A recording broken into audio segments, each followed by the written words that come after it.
Today I'm going to unbox or re-unbox Vietnam 1965 to 1973. This is a Nick Carp design from Victory Games.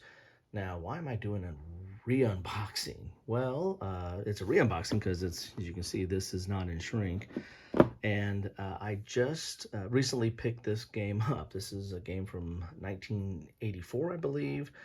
Why am I picking up a game from 1984? Also, given that there's been a reprint of this game, there's a new version of it that was reprinted by GMT Games just recently, actually, or within the last year or so. So why am I doing that? Well, I never had this one, and this is considered one of the best, if not one of the top games on the subject, and has been for years.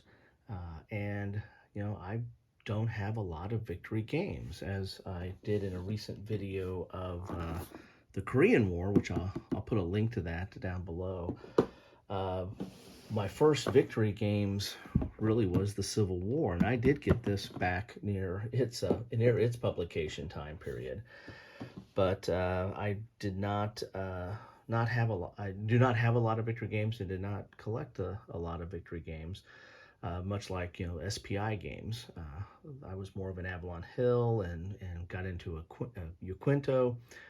And Victory games kind of came later to me, and I always wanted to try more and see what they're all about. So if you've got the new version of this, the reprint of this from GMT Games, then love to know your thoughts on what are the differences. I imagine there was several upgrades given the printing of the early to mid 80s versus what capabilities companies have now as far as counters and player aids and the like. But love to know your thoughts on that. But I decided to pick this one up, and I believe it's all correct. But I did a quick look in the box, but I haven't really done a unboxing of this, so we're looking at this together. So this is a video for all of you who are picking up used games or older games, or you might just want to inventory your old game of this and see what it's all about. Also, if you're looking at picking up the newer version of this, you might be looking at this video of,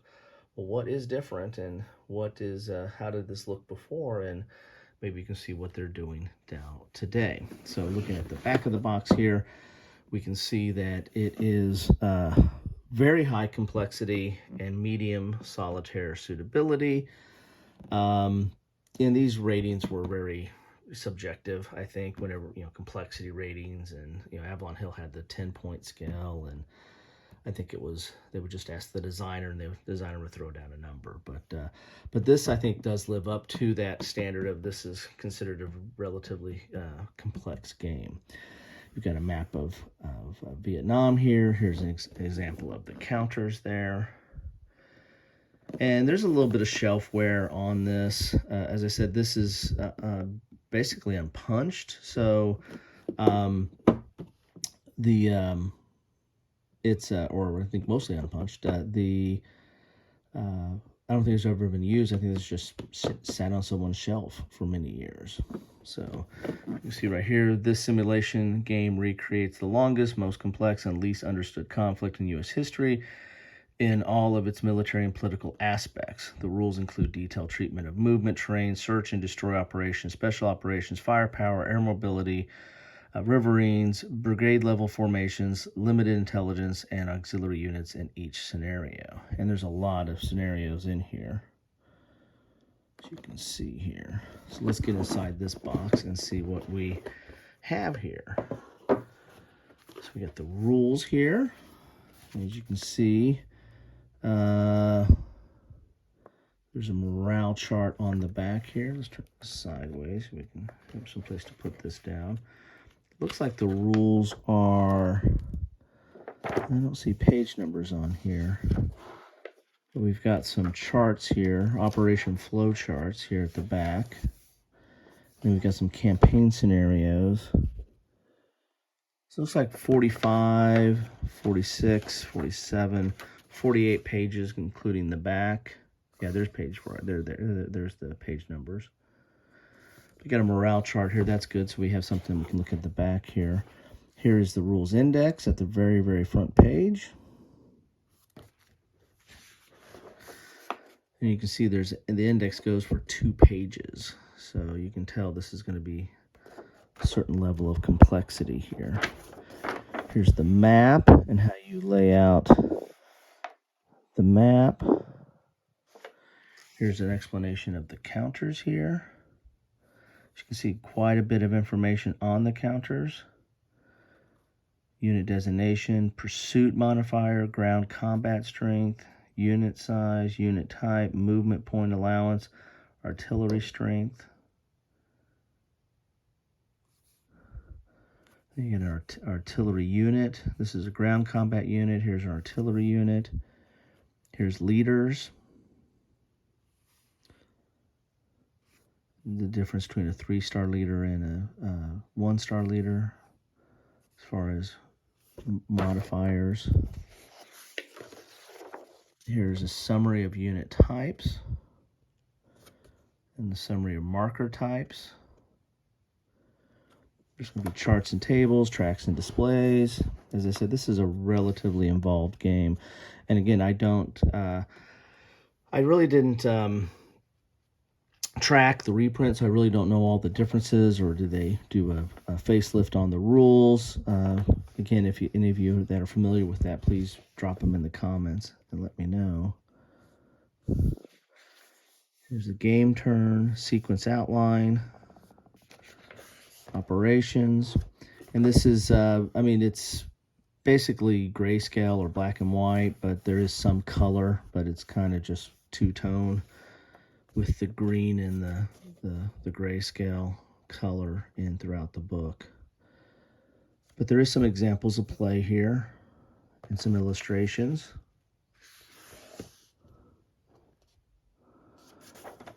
Terrain, search and destroy operations.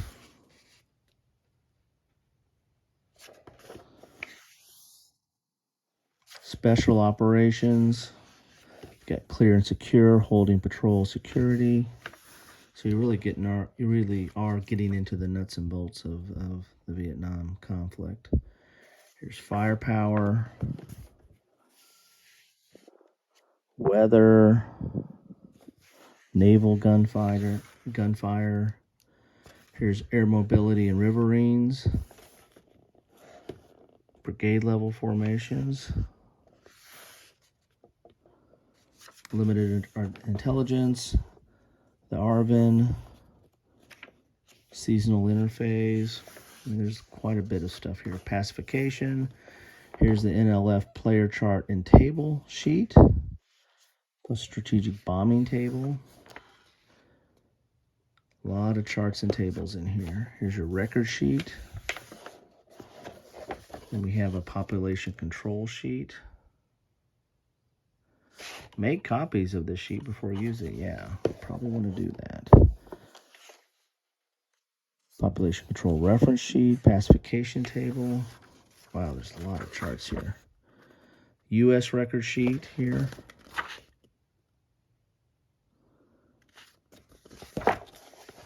U.S. player chart and table sheet. Got a blockade chart here. Then we get back, and those are also charts and tables. Then you get strategic bombing, South Vietnamese politics. So yeah, this game, any game on the Vietnam that's at this level needs to, simulate the like political will and politics and other factors than just the military conflicts. That was a very integral part of that conflict, and so this game's going into that. Morale and commitment, key aspect of this conflict. Reinforcements,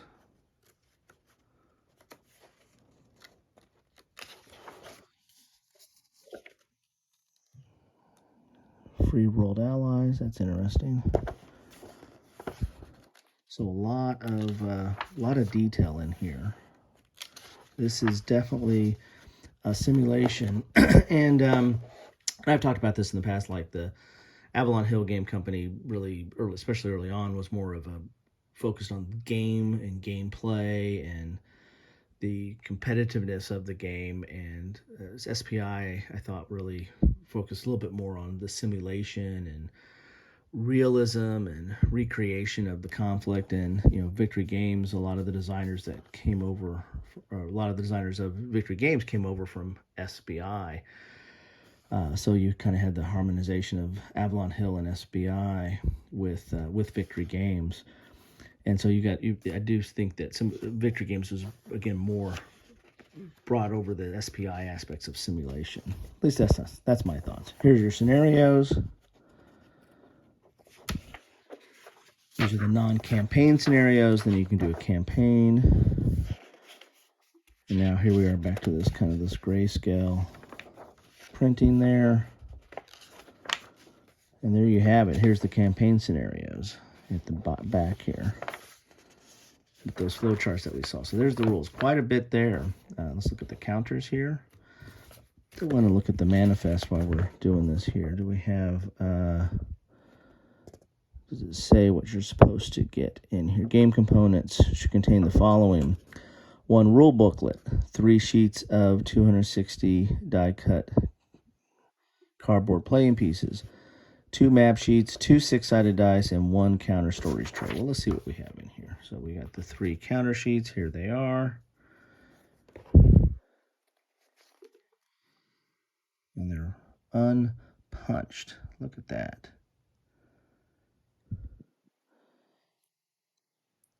And I wonder if they did an upgrade in the reprint. I would imagine maybe they did a graphic redesign. Double-sided there. Here's counter sheet. Here's number 2.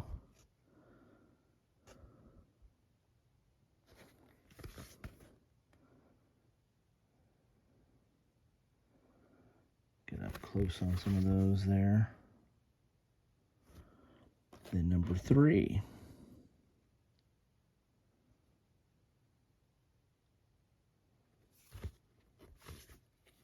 Whoops. You can see there's a little bit of some of these are about ready to come out. It's amazing these might have came out, and looks like somebody might have pushed those back in over time, but pretty amazing for a 1984 game. We've got maps. We'll take a look at those. Might have to go periscope for that. And this one actually has the dice too. So we have the counter tray, and we've got a magazine. I might have to do a coffee with Kilroy. That's how I originally did my coffee with Kilroy's, was doing magazines, old Avalon Hill and Victory Games magazine. So there's a coffee with Kilroy in our future there. And here's the dice. Look at that. I wonder if they actually, look at that, we actually fit them in there. I think that's the way they're supposed to. Now, these counter trays were not great. I did one with the Civil War, but if you store it as a bookcase, these do not hold them in that great. These do not stay in tightly, so all your counters are going to be falling all over the place. But anyway, let's move this out so we can take a look at the map here. So we have 2 maps, because and this is, Vietnam is a long country.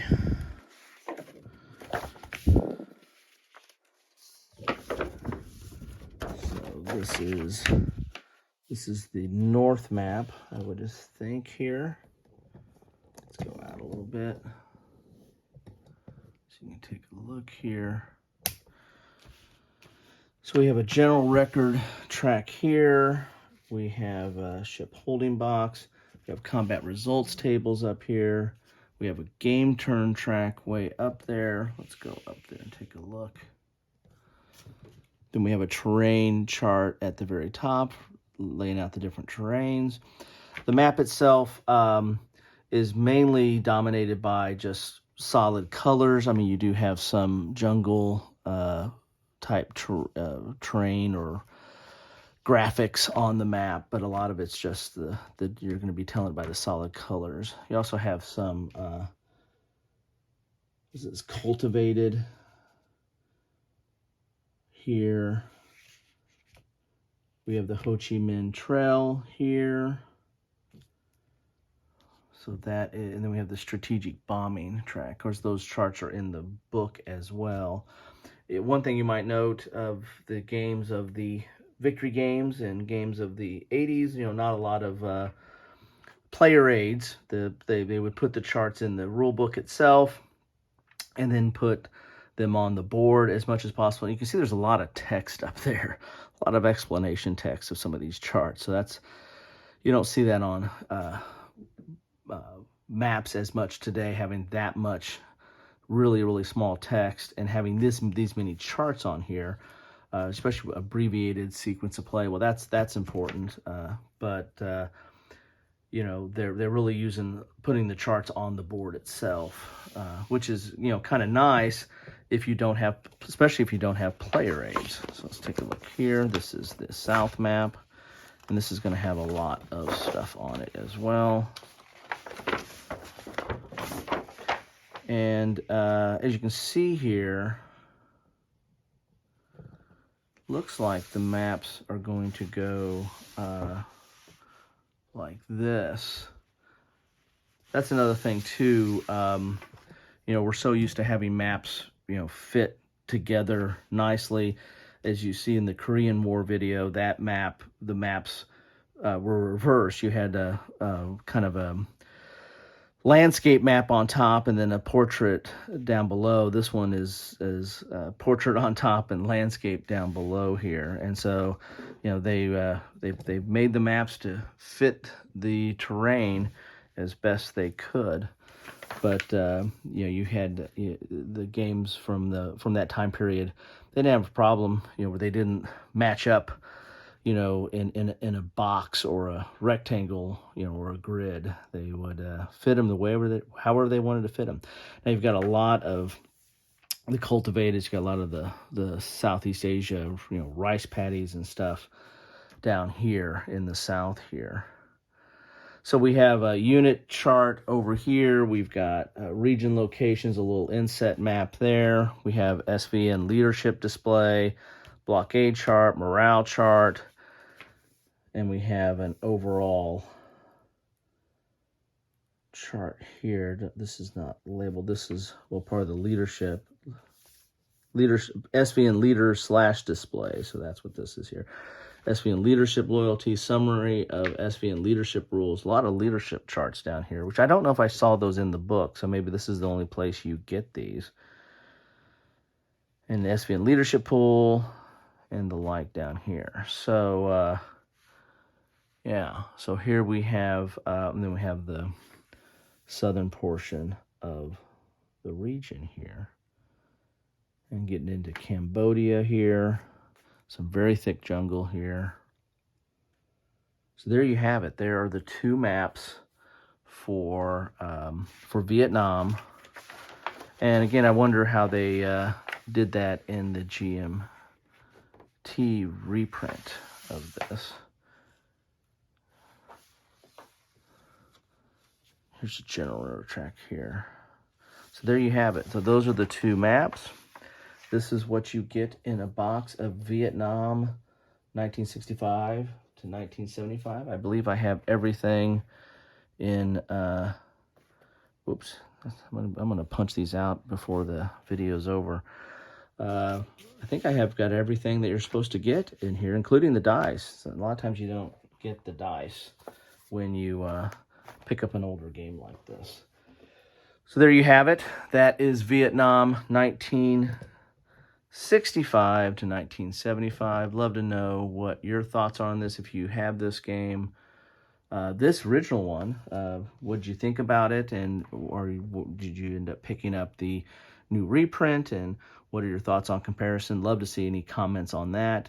I pick up games to play them, so I'll probably punch and play this. I know that's probably going to kill its value, but my goal is eventually to play all my games. That's why I buy them.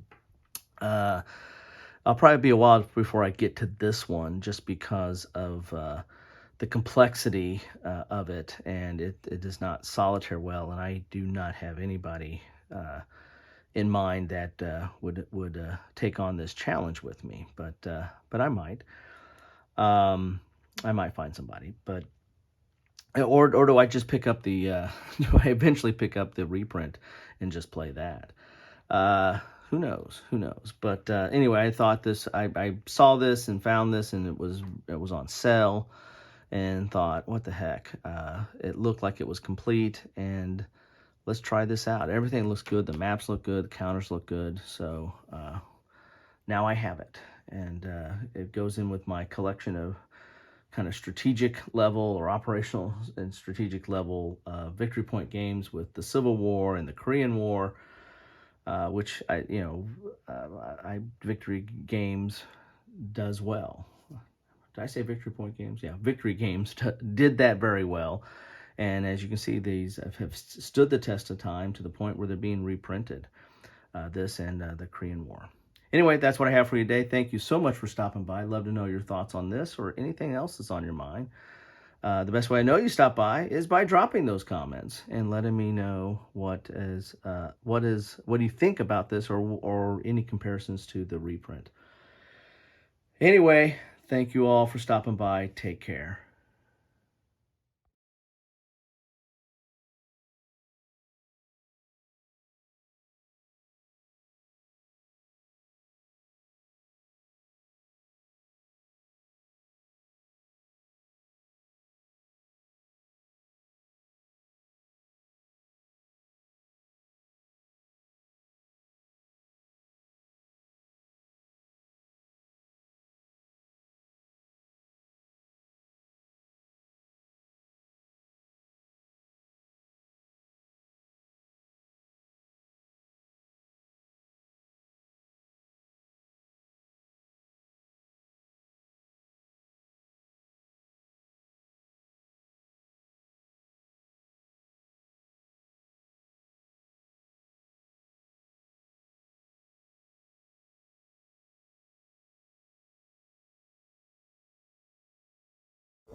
Thanks for watching.